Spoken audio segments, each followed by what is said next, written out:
having a war between men and women, constantly butting heads, men deciding our responsibilities are longer hours. We need the women to operate like this and like that. What do you have to say about that? You know, I like that you use the expression butting of heads. And I'm on record severally as having celebrated the butting of heads. Why I'm part of the team that is celebrating the butting of heads is because I am a firm believer that human beings living in this space that we have been granted by God are supposed to be sharing ideas. Ideas should come as freely and as liberally as they should, and the best ideas should carry the day. What do you have to say about where we are as a continent, considering the way people assume that empowerment already happened? I don't know if I'm able to respond to that question comprehensively, especially because of the time constraint of this particular conversation. Because women go through a myriad of challenges, and society has found a way of redesigning the challenges that women go through, so that constantly there's something new that women are having to deal with.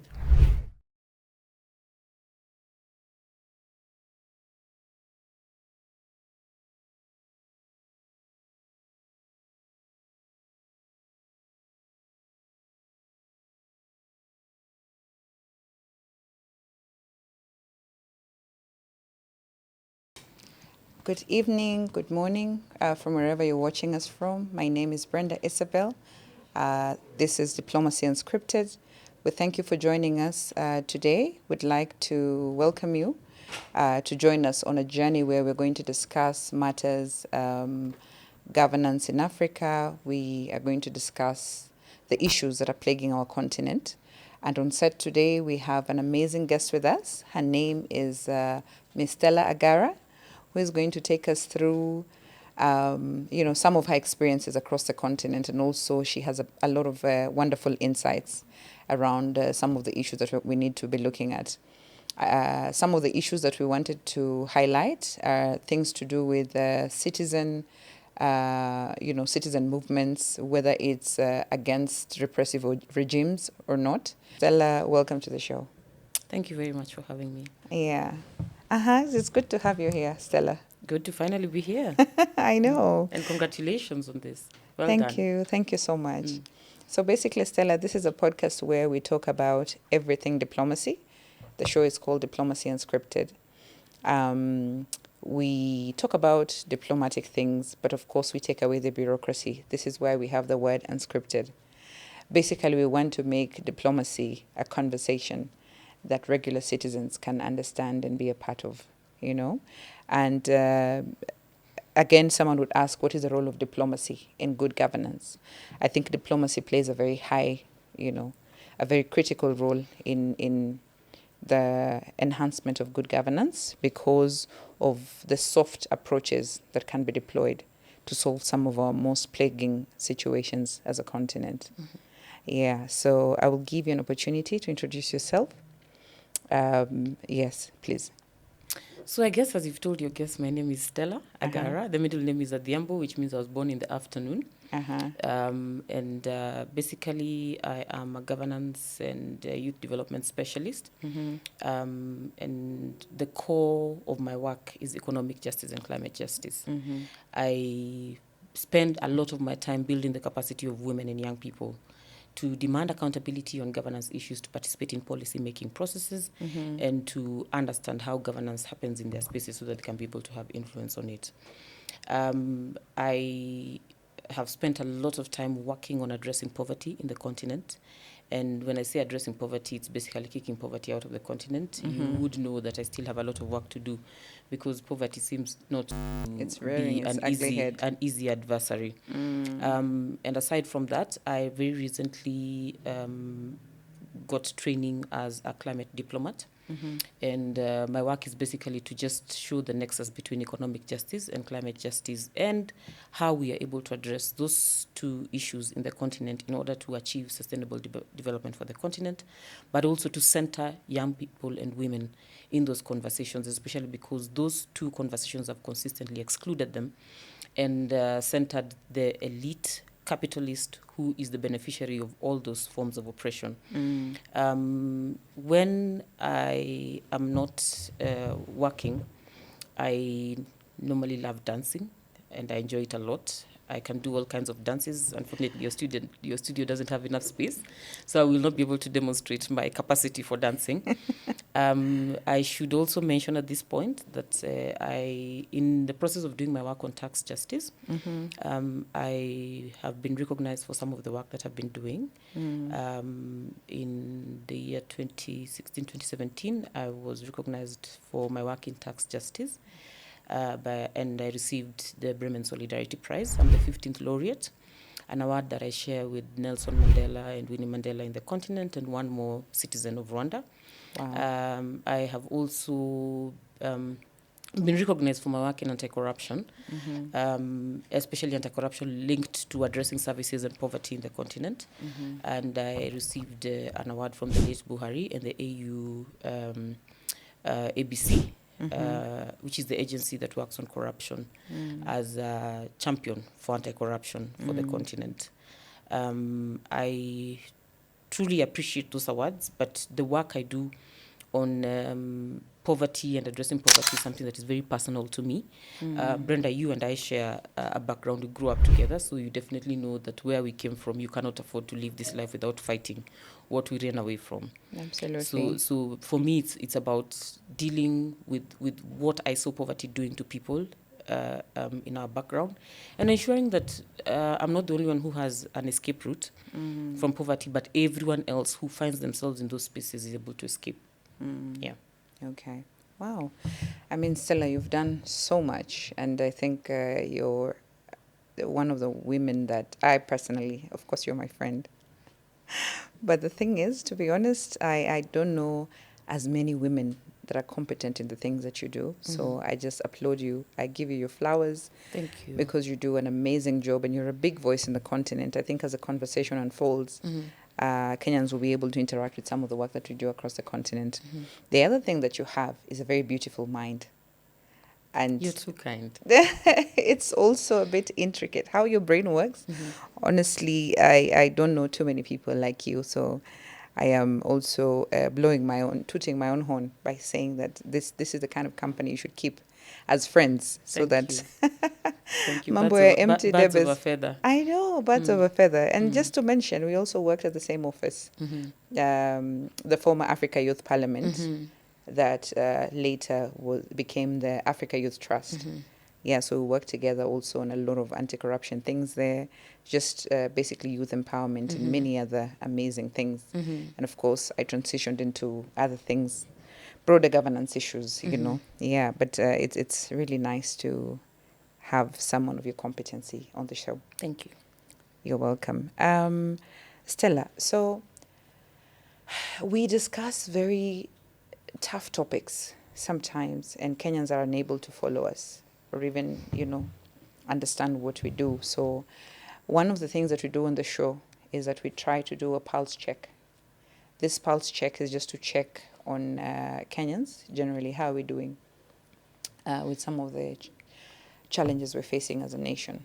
One of the things that I would like us to start off with is something that I know is very dear to our hearts in terms of how,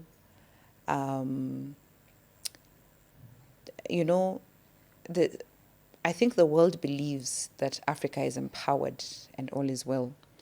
And when we look at empowerment, let me be specific to talk about empowerment of women. I remember when we were younger, simply because we went to school, or quote unquote, we were allowed to go to school because there are communities that are not allowed to take their girl children to school, it is assumed that gender equality has been achieved. And we are experiencing so many different things. Kenyans are experiencing so many different things in the workplace, and not just Kenyans. I think we can just talk about it across the globe. What are some of the challenges that you have witnessed women struggling with around, let's say, whether it is employment or the patriarchal spaces that were set up for men, and we're trying to fit in, remembering that we have so many roles, including the biological ones that were given to us by God, and somehow it's still not enough. You know, women still get picked on, women still get vilified, and women are still shamed for even getting pregnant, for example, at the workplace and things like that. What do you have to say about where we are as a continent, considering the way people assume that empowerment already happened? I don't know if I'm able to respond to that question comprehensively, especially because of the time constraint of this particular conversation. Because women go through a myriad of challenges, and society has found a way of redesigning the challenges that women go through, so that constantly there's something new that women are having to deal with. I think some of those that really stand out for me is one, the inequality of access. That has been there for a very long time as a result of patriarchy, where the decisions to choose who should go to school when the resources are limited became very easy, and the decision would always land on a young man. Over time, campaigns have actually allowed space for young women to also go to school, but once they go to school and they get an education and they are considered trained and have the same capacity to do the same job, there's also the question of equality of pay, that men get paid more for the same job that women are doing, and yet they have to sacrifice more time. This compounded with care work, where mostly women have to do majority of the care work in our society and still have to show up in the workplace, is something that then subjects women to being extremely overworked. Overworked in the sense that, and when I talk about care work, I'm not just talking about a woman with a child who has to take care of a child. I'm not talking about a woman who has to go home and cook. I'm also talking about the compounded value of work that women put in terms of healthcare. When there's a sick relative, most likely that relative is going to be caused to reside in the home of a woman who has a space that can take care of this sick person, and then they spend a lot of time taking care of relatives who are unwell.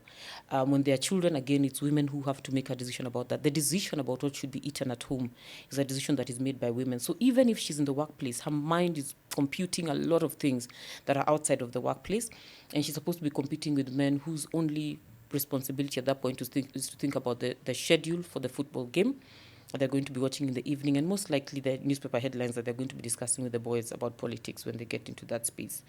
Likely they don't even have to think about what clothes they have to wear, because the woman in their life has figured out what clothes should be ironed and prepared for them to wear and show up in the marketplace properly. So I think for me, the cost of care work, the fact that nobody pays for it, and it is done by women most of the time, is something that really overburdens women. And then, of course, add on to that the responsibility for reproduction, childbirth, and nurturing of families. I think it's a whole other conversation, what a woman goes through, the transformation that a woman goes through, the sacrifice that she has to go through when she's nurturing a baby inside her and after she gives birth. The level of insanity that a woman actually goes through when she's pregnant and after she gives birth, the level of insanity that actually increases postpartum. And during that period, the pressure in the marketplace to show up, to do more, to prove that she deserves to be in the space, and to compete with people who don't have to walk around with heavy mammary glands because she's carrying food for the baby, and not have to feel the pain when the child is crying at home, especially in institutions that do not have mechanisms to ensure that mothers who have just given birth are actually comfortable with their children in the workplace, having a creche, etc. So it's a whole myriad of issues. And then within that very space in the workplace, the discrimination, even in promotion, I have seen tokenism play out. Women with equal capacity not getting promoted. I have seen, oh my God, this annoys the hell out of me. I've seen women working very hard, doing even the jobs of men, and then men getting paid for it.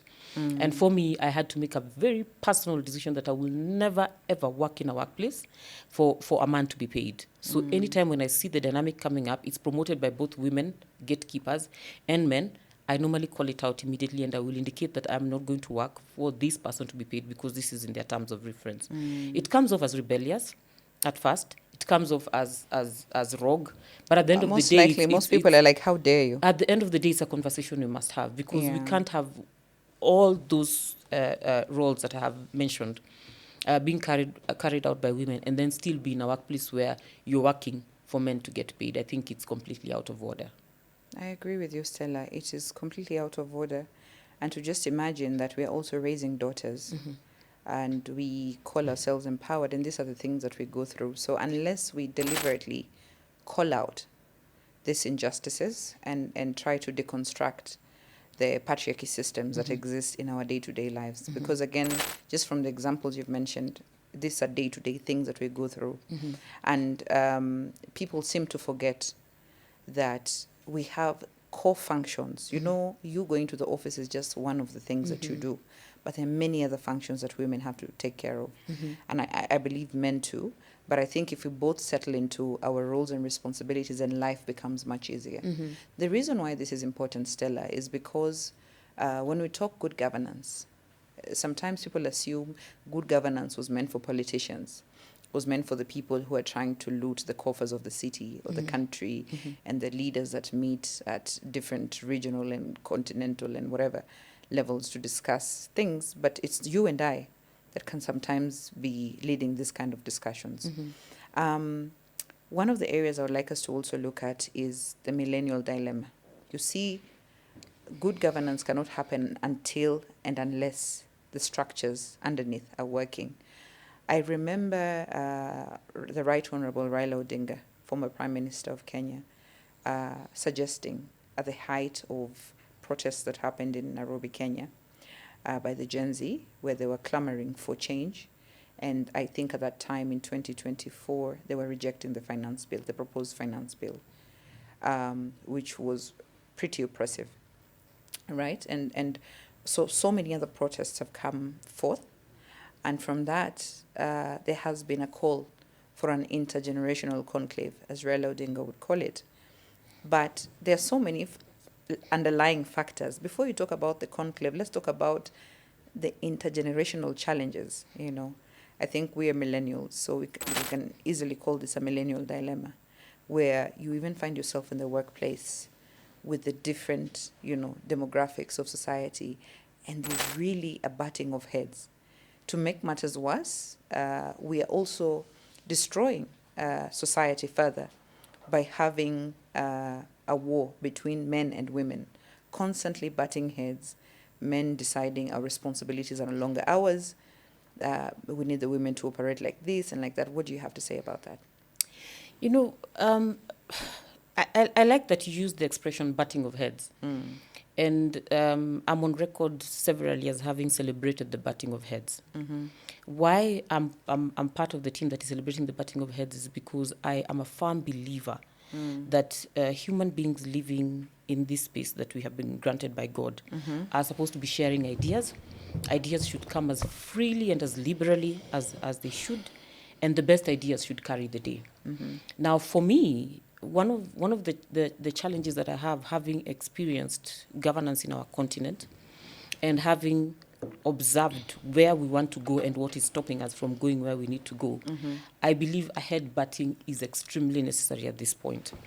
That even if you're going to have what the Right Honorable Prime Minister in Kenya is calling a conclave, that conclave should never be a conversation where we expect that the Gen X, for example, are going to be telling the younger generation what to do, but it's going to be a space where we are examining some of the ideas that have existed as governance principles in our continent and establishing whether they serve our purposes or not.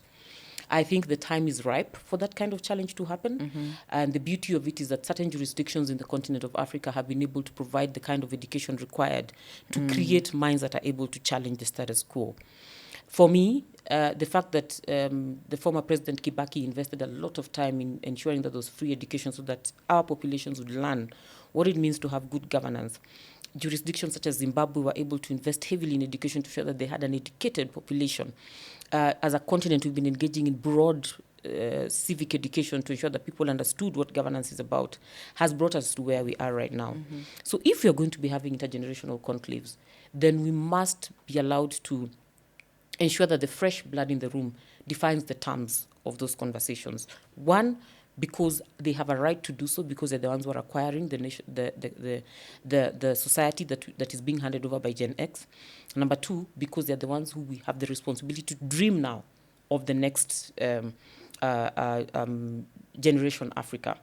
So for me, that is the first submission that I'm going to make. The second submission has got to do with the fact that we have been doing things the same way for a very long time. And we are obviously seeing that we are not receiving different results. So it is no surprise that when Kenya embarked on a mission for protests last year, all of a sudden the protests in Kenya begot protests in Angola, I think there was a mention of South Africa, in Tanzania, in Uganda, Nigeria. in Nigeria. And the response to those protests also exposed a glaring problem in the continent, that in every single jurisdiction, extreme force was used to stop the protests. In Tanzania, the Gen Zs were arrested a day before they embarked on the protest. In Uganda, extreme force was used to stop them. In Kenya, we have a record of the number of young people who have died since the start of the protests. In Nigeria, repression, attacks on people, arrests of dissidents have happened. And the trend has been the same. It speaks of shrinking political space, which is a problem that began during the pandemic. And has continued to be exacerbated because governments began experiencing that they can be able to exercise more power on people, which they did not have as a result of the proliferation of knowledge and practice on human rights. And so when they got an opportunity to push back on human rights, most governments took it up and decided they will never reopen that conversation again. Unfortunately, citizens have also been cowed a lot over time, and some of them have not gotten the courage to push back. But I like the headbutting, because now we are seeing a reemergence of those protests with very targeted outcomes expected. In Mozambique, for example, we have seen protests that have practically led to the president, Rajoelina, to dissolve his government. And in a bid to attempt to have a conversation about maintaining certain elements of the government, Gen Z decided they were going to stay on the streets until he shuts down that entire government. As a matter of fact, there may be a complete overhaul of the government in Mozambique. We are still watching Morocco to see what is going to happen, but Morocco is also having an uprising. Nepal had a few days of extreme drama, and within a few days they were able to identify their former Chief Justice to be the chaperone for whatever needs to happen for them to actually establish a new government. Do we have to get to that level of force for change to happen? Absolutely not. Is a conversation possible? Yes, a conversation is possible, dialogue is possible, but what Gen Z seem to be saying, from my assessment, is that they don't want to have conversations that will negotiate them back into the status quo, back into that place where we continue doing things the way we have been doing them, and continue being in a situation where, number one, we are struggling under poverty, under repression, under oppression, and number two, in a situation where we continue to be slaves to our colonizer. A conversation that we must have, because it is under the principles of patriarchy, colonization, and many other isms that we continue to subject our populations of Africa to a slavery that really must depart from our societies. And unfortunately, this is not limited to Africa. It is across the globe. Everywhere, young people are impatient about change, and they have a right to be impatient. And so for me, the headbutting is healthy. Number two, change is inevitable. Number three, the disruption is a must. It is a must if we are to accommodate the change that is supposed to arise from better educated people, more technology, more access to information, then the disruption must happen. But what do you think is a common denominator? Because when you look across the world, whether we're looking at France, we're looking at Kenya, whether it's Uganda, Tanzania, as much as it was pressed down, as in we're seeing this movement in Nepal across the whole world. What do you think triggered young people at the same time? Because I remember in Kenya when the Gen Zs came out, the government was busy trying to look for who set this up, not realizing, when the time for change has come, it has come. And it gets to a point where unoppressed people can no longer keep quiet about some of the challenges they're going through. They're going to come for you.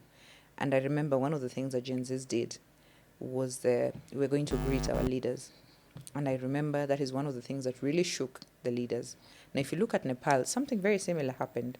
So is it a case of copycat situation, or this is genuinely driven by a populace and I say a populace because there's a particular generation that is leading the uprisings across the world. Our generation, I think, let me just say the millennials and the people that came before us, I think, Stella, we are some of the people that pushed for example, the constitutional reforms. We were very critical in identifying the gains of women, for example, particularly in the 2010 constitution, and pushing for that and saying we must vote for this constitution. As soon as the constitution was voted for, we also now started breaking it down. Of course, for Kenya, it brought a new governance system. We developed the counties and whatnot, and leaning into it, our generation has been different because we have been working towards something. But there's a new generation that doesn't necessarily have the patience that we had. In fact, according to them, they feel like we slept on the job and they're taking this up. So there are things that we know that they don't know. Unfortunately, we know how states behave around certain things. For example, I remember during the Gen Z protests, they were very shocked when the protests were infiltrated. Mm-hmm. But this is something we knew was coming. I think I remember Boniface Mwangi, an activist in Kenya, trying to warn them ahead of certain challenges, but nobody wanted to listen at the time until all hell broke loose, So what do you think is the motivation factor? Is this just a situation of there's a copycat situation going around the world, or it's a fundamental issue? And what is this issue that is cutting across the entire globe, that all young people are saying enough is enough? And this also says something about the leadership, because the West has an affinity of describing Africa as a very dark place that doesn't understand democracy, but they're facing the same challenges, which I think is excellent, because we are now understanding that the issues that plague Africa are not just unique to Africa. These are issues that, are plaguing the entire world. Yeah. I have had plenty of time to think about what the common denominator is and what are the motivating factors. And luckily, my assignments in the last 3 years has also been working very closely with young people from across the globe on some of the issues that they have to deal with. And the very first of all, I did mention that there in my previous submission that there are a number of isms that contribute to this, and maybe I need to share with the audience what isms I'm referring to. But let me first begin by mentioning inequality. Inequality in the sense that the population of the population of young people in this day and age have understood what inequality looks like, and they are not comfortable with it. Mm-hmm. Gen X knew that there was inequality, but they thought that if they were poor, they deserved to be poor. And those who were rich ensured that they were going to maintain the tyranny that would keep them up there rich. Mm-hmm. When millennials came in, they interrogated the question of why they have to be poor and why they have to be rich. And in interrogating this question, then they discovered certain isms that promote that kind of inequality. Mm-hmm. And some of them made a decision that they were going to work hard to deal with it, because we were told to go to school, get educated, and education is what is going to pull you out of poverty. Now, Isabel, one of the challenges that we have is that you get that education and then you wait for the job and it never comes. It never comes. And your aspirations are constantly being killed every day. The more you realize that it's not coming, the more you start worrying about it. Mm-hmm. So a good number of them found even more shrewd ways of making money, mechanisms for getting rich quick, pyramid schemes, etc. Mm-hmm. And then you have a generation of Gen Z who have now gotten an education. Part of the education they've gotten is to understand the system and how it works, mm-hmm. where it has failed our society before, mm-hmm. and where it should be working better. Mm. So for them, they have come with a very clear mission to deal with the isms that affect our society. Mm-hmm. Some of those isms include the biggest culprit on inequality is capitalism. Mm-hmm. There are a small elite in this world who own 85% of the wealth of the world. It's actually the 1% of the 1%. They are not even able to consume all that wealth in their lifetime. Yeah. But they own all of it, and for some reason, they in the process of the shrinking political space, they have managed to negotiate themselves to an even higher level of society where they think they should even acquire some more and separate themselves from the rest of society. Some of them have decided that they have power to make decisions about the rest of us, even though they're not elected leaders. You're looking at, for examples of the World Economic Forum that sits frequently and makes decisions about how we are going to operate. You're looking at a few families like the Rockefeller Foundation, the Rothschilds, who make decisions about Gates. money and how we spend money in this continent. You're looking at the likes of Bill Gates, who invest in vaccines and invest in healthcare, and while investing also dictate how nations are going to be engaging. All the decisions they make are to reroute all the finances towards them. So sometimes when they're designing solutions for the problems facing our society, they're not designing solutions from a human rights-based approach where they're looking at the citizens and how they will benefit. They're designing solutions from a profit perspective and looking at how resources will come back to them. So that is one of the isms that Gen Z have discovered and they refuse to associate with. It is part of the reason why you find them celebrating any rebellious action coming from a leader who has then decided I will not comply with the capitalist agenda. The second ism is colonialism. And colonialism, because colonialism has managed to keep popping its face in new ways.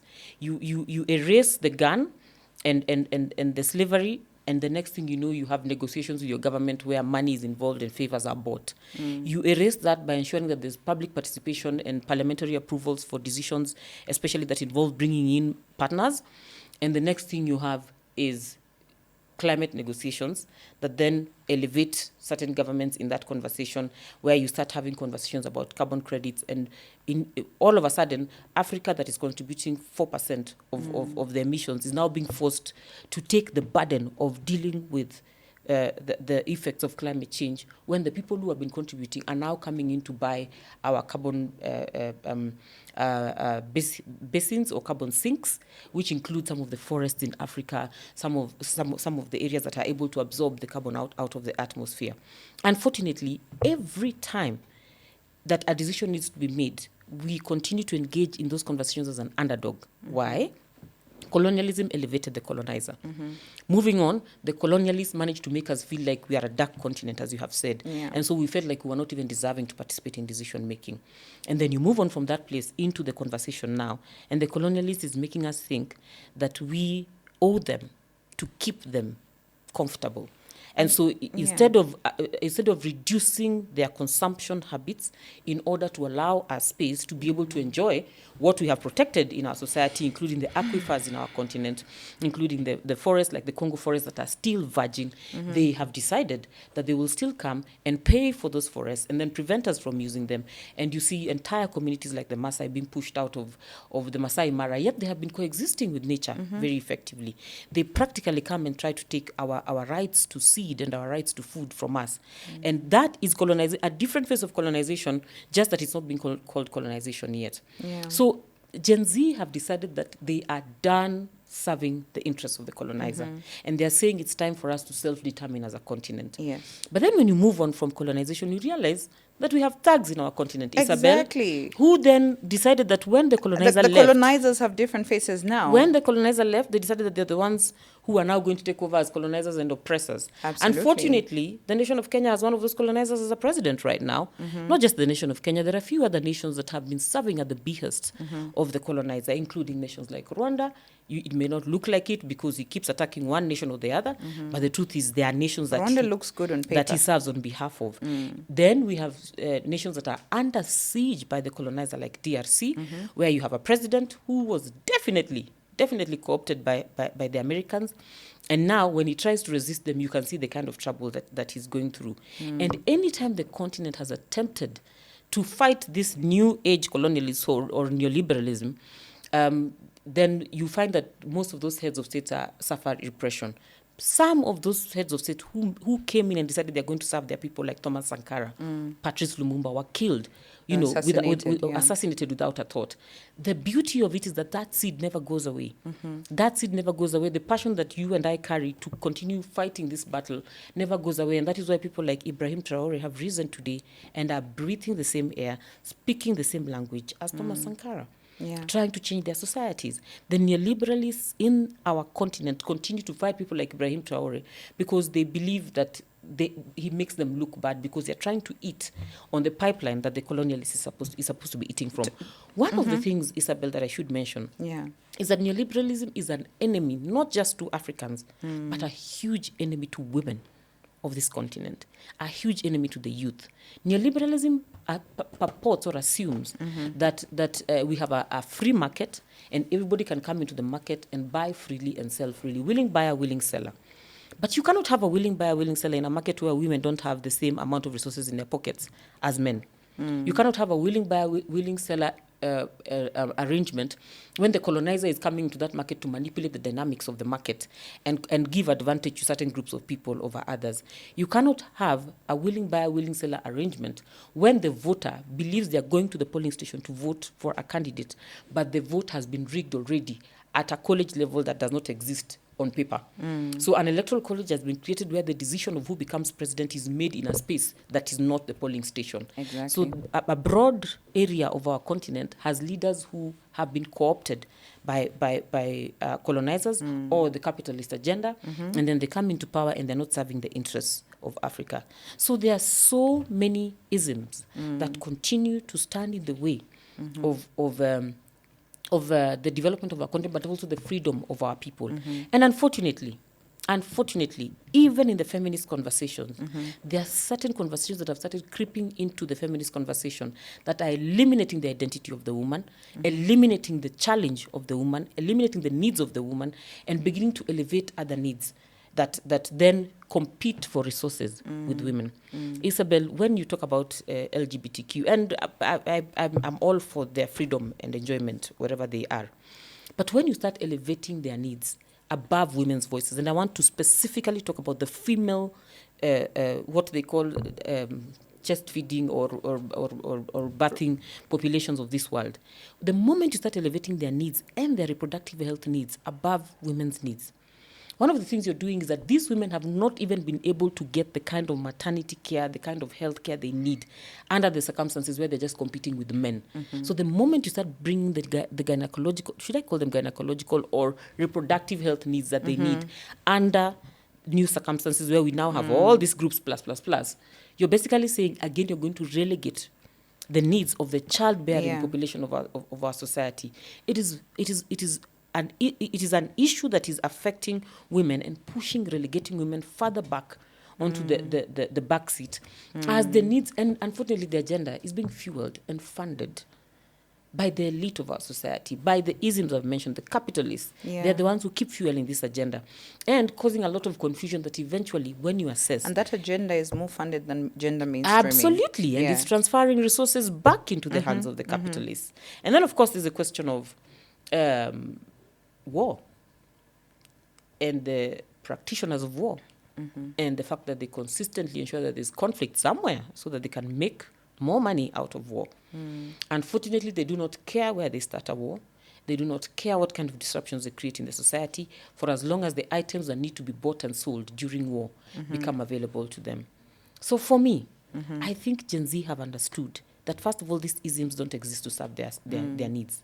Number two, they have understood that all the isms are controlled by clubs of people who believe they are better than the rest of us, and so they should be enjoying the creme de la creme of society, and the rest of us should be eating the crumbs. Gen Z have also decided that that kind of inequality does not belong in their books. Gen Z are a population of people who truly care about each other. They truly care about each other's mental health, and they value equality, and they don't like being in spaces where they're not appreciated. So being in a world where they discover that even their skin color could be a reason why they shouldn't get access to certain opportunities is something that has really troubled that generation. And unfortunately, they don't play it out the way we do. Some of us still understand tribalism, in a way that we sometimes even deploy it when we're making decisions about elections. Gen Z have refused to engage in elections with tribalism. Some of us understand racism as a way that we want to function when we are making decisions about who should benefit from what. Gen Z have decided you are a human being as long as you have blood running through your veins. And I think it is that particular place or that nirvana that we have all aspired to get to, a place where you will not be discriminated on the basis of your age, of your race, of whatever it is. For as long as you're qualified and you merit, then you get access to that space. And I think that, for me, is the line that is running across Kenya, Mozambique, Morocco, Nepal. Go to the United Kingdom right now as they're making noise about their access to the rights to pray and making sure that Christians and Muslims have the same rights to pray in public. Go to countries like Germany that are beginning to say we need to also be able to have a conversation about you're going to be treated as locals even as you're admitting immigrants. Go to the US where they have all kinds of battles about all kinds of things. Practically the most potent cocktail we have across the world. And you find that the struggle is the same. They are basically saying these inequalities do not need to exist. Everybody can be comfortable. Sustainable development can be available for everyone, not just a selected few. And I think that conversation must be encouraged and guided, and there must be an exchange, a proper exchange between the generations, so that the lessons are learned, but then the fears are dropped along the way so that we courageously chart a new way forward for our people. The last thing that, Isabel, if you will allow me, I happen to be deeply spiritual person, not just deeply spiritual, but a believer in Jesus Christ. Yes. And if you check the continuum of the Bible and how things are supposed to be unfolding, this season is supposed to look exactly the way it looks. It's supposed to look exactly the way it looks because especially the emergence of conflict, the emergence of natural disasters, the emergence of situations that will cause disruptions in the way that certain oppressors were benefiting in our society is something that is supposed to be happening just before the return of our Savior, Jesus Christ. And so for me, I'm not just looking at this thing from a physical perspective, from a governance perspective, but also in terms of the continuum of what the Bible describes as what should be happening in this season. We are right at the place where we should be, with all the drama that is happening. Okay, Stella. So you mentioned how the colonialists set up a system that they'll keep feeding from. And you also mentioned how the leaders in Africa are not just playing ball, but some of them have become the colonizers of their own people. And this is happening across, I think, Africa.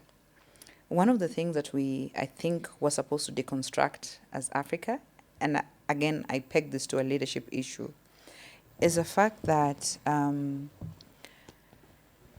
the constitutions, which is the infrastructure that we stand on, the different constitutions across Africa, many of these constitutions were borrowed. Now, these constitutions, so to speak, define what democracy is.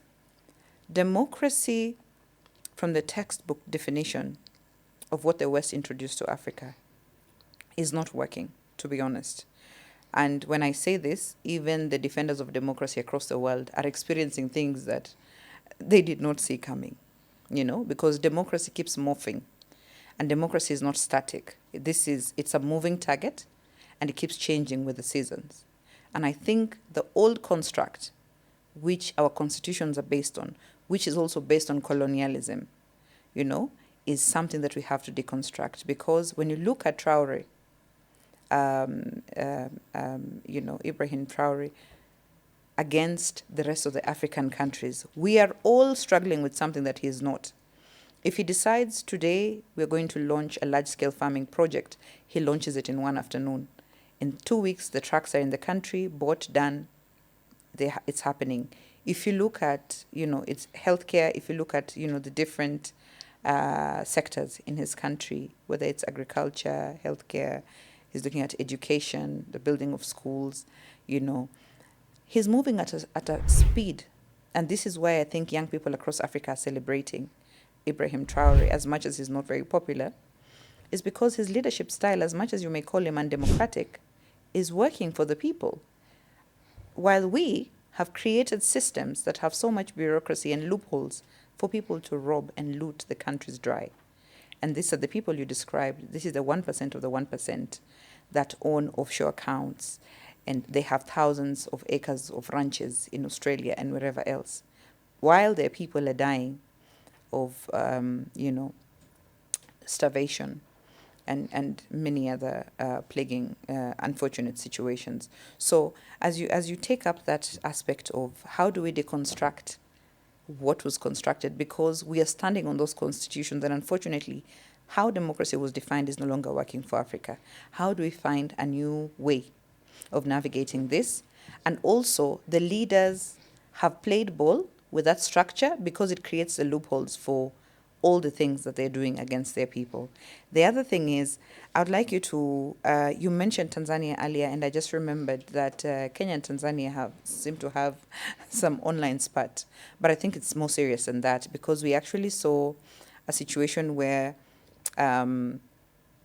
human rights activists from Kenya and Uganda, I think it was Agatha and Boniface Mwangi, as well as, some lawyers across the continent, went to, in solidarity to support when Tundu Lissu was presented to court against the charges that his country had propagated against him, right?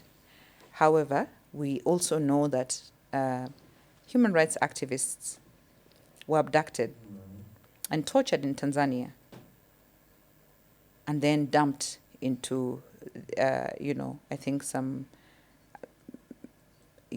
places across Kenya. I think it was the coast or something like that. Now, my question is, I honestly don't see what the Kenyan government did, even just as a slap on the wrist, for such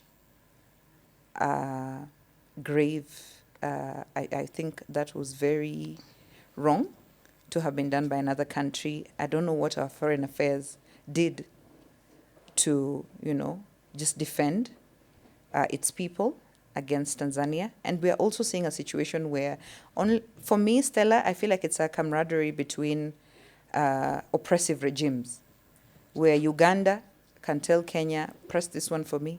Tanzania can tell UG, press this one for me, and that. The people that the country perceives as very problematic, are being oppressed in other jurisdictions. And yet our country will not do anything about it, because I think it's a collaboration, again, of oppressive regimes. Why this is important, Stella, we must note that the promotion and protection of freedoms is under attack. And this is happening on the eve of 4 major elections in East Africa. Let me just zero into East Africa. We have Tanzania that has its elections this month in October. We have Uganda is having its elections in January 2026. We have Djibouti in 2026. They're having the election. Kenya is having its election in 2027.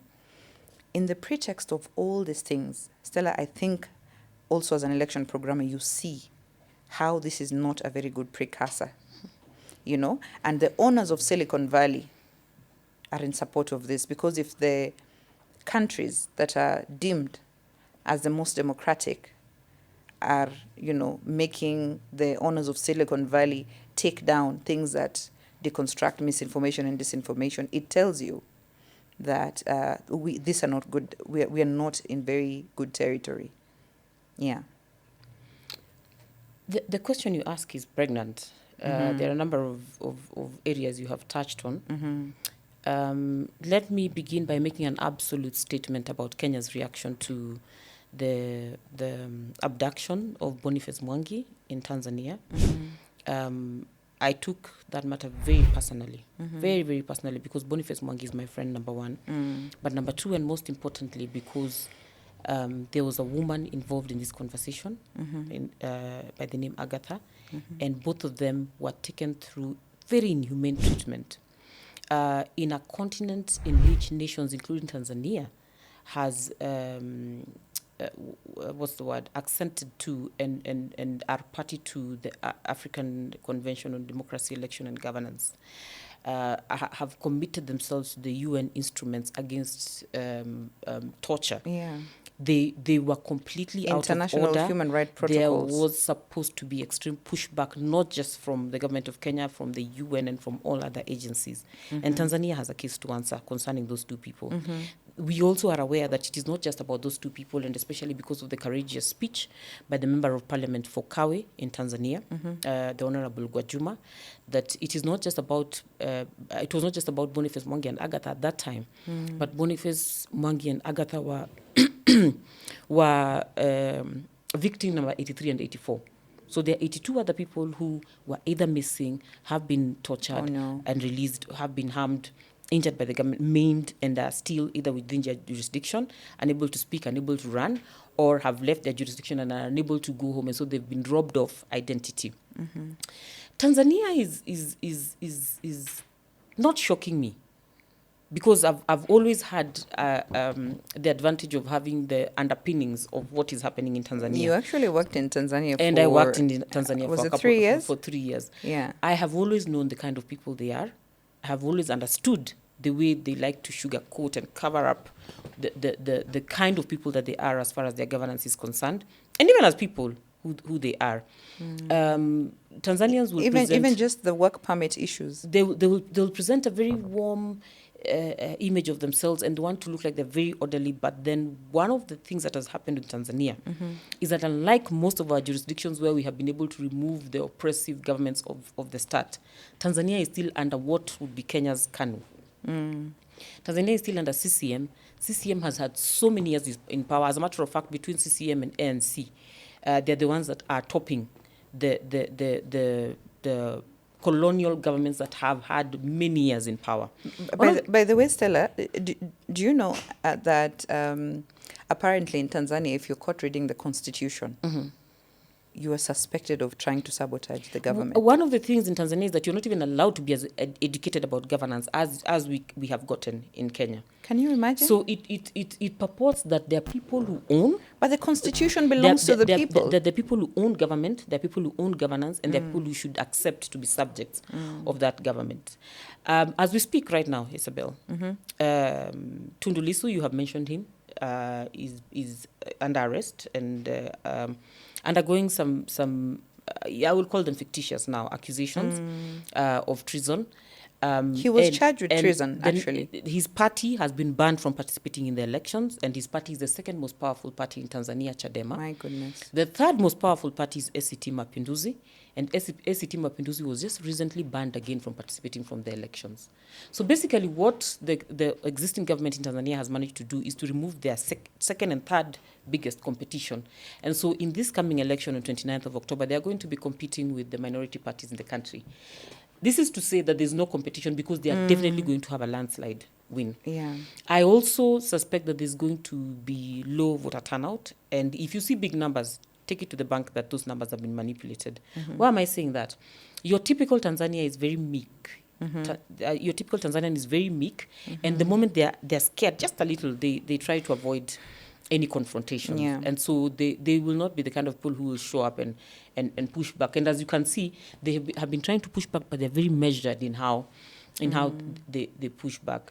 The different kinds of things you're seeing happening to the people who choose to speak. Honorable Gwajima was arrested, tortured, mistreated, just because he made a speech and said he's going to stand to defend his nation. And he was speaking as a member of CCM. We have seen elements within their government who have spoken and have been mistreated. Some of them have actually had to go and speak outside the country. We saw a Tanzanian journalist being arrested here in Kenya. Had it not been for the amount of noise that the Kenyans made online, she would have been disappeared by now. And part of the reason she was being arrested is because she was part of the journalists who highlighted the story of the removal of the Maasais from the Maasai Mara in the name of taking that land and giving it to capitalists who want to invest in, private lodges and whatever it is, in the name of carbon credits. So you find that freedom of speech is under attack in Tanzania. You find that freedom of association is under attack. Right now, there's the head of the police has said that they're watching and observing, monitoring every single meeting. So you can't even have free meetings in Tanzania. And you find that even the freedom of participation, voting through and electing a leader through universal suffrage is now being interfered with by what I was calling colleges that are not on paper. Because who is this who makes a decision that you can actually lock up your opponent until the election and decide that they will not participate in an election? In every jurisdiction, including here in Kenya, there are certain limitations on how much, attacks you can make on your opponent, especially if you're the incumbent, in terms of using legal mechanisms and also other forms of power to stop them from participating in an election, because the competition needs to be seen to be fair.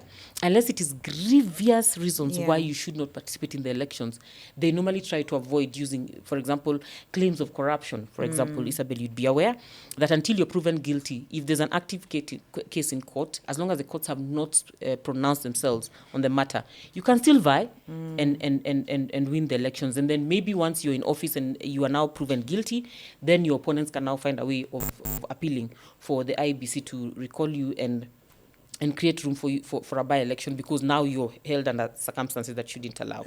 Now, Yeah. where I think we have a problem is